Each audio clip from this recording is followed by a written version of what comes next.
చైతన్య రథం ఎక్కారు. అలాగే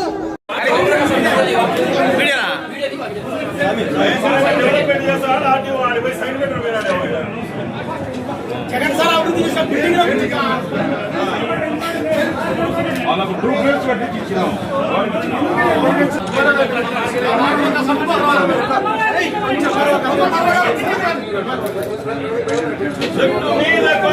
చంద్రబాబు దొంగ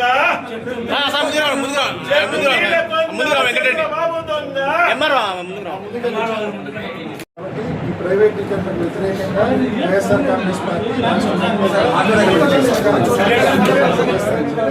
ఆ నిరసనను ప్రభుత్వ దృష్టికి తప్పకుండా తీసుకెళ్లాల్సిన పూర్తి బాధ్యత. ఆ నిరసన ప్రభుత్వం